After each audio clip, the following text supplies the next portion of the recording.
আবারও রঙিন ফুলে ছেয়ে গেছে স্পেনের গুয়েদালাজারা প্রদেশের বিস্তীর্ণ ল্যাভেন্ডার ক্ষেত। এ দৃশ্য এতটাই মোহময় যে অসংখ্য পর্যটক ছুটে আসছেন উপভোগ করতে। বেগুনি ফুলের অপূর্ব আভা আর গভীর স্মরণীয় ঘ্রাণে তারা মুগ্ধ।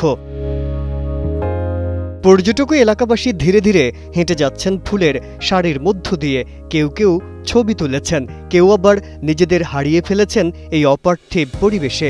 এমনকি কিছু লোককে তাজা ফলের ব্যাগ হাতে ফিরে যেতে দেখা গেছে। মনে হচ্ছিল যেন প্রকৃতি থেকে নিয়ে যাচ্ছেন একটা টুকরো সুখ। ইসাবেল জীবনেই প্রথমবার ল্যাভেন্ডার ক্ষেত দেখতে এসেছিলেন। এর তীব্র সুগন্ধ তার মধ্যে যেন ছড়ায় মাদকতা।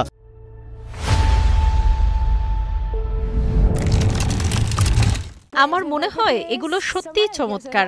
আমরা এক অসাধারণ যেন স্বপ্নের পরিবেশে আছি। এত মানুষ একসাথে এটা উপভোগ করছে, এটাই সবচেয়ে আনন্দের। ব্রিহুয়েগার ল্যাভেন্ডার ক্ষেতগুলো 10,000 হেক্টরের বেশি এলাকা জুড়ে বিস্তৃত। জানা গেছে এখানকার উৎপাদনই বিশ্বব্যাপী ল্যাভেন্ডার সরবরাহের প্রায় 10% যোগান দেয়। ফুল দেখার সবচেয়ে উপযুক্ত সময় হলো জুনের শেষ ভাগ থেকে জুলাইয়ের মাঝামাঝি। তখনই ক্ষেতগুলো সবচেয়ে রঙিন ও প্রাণবন্ত থাকে। ঘ্রাণটা সত্যিই মনোমুগ্ধকর, আর এই দৃশ্যপট খুব মনোরম, খুব সুন্দর। আমার আর কিছুই বলার নেই, এটা এক কথায় অসাধারণ।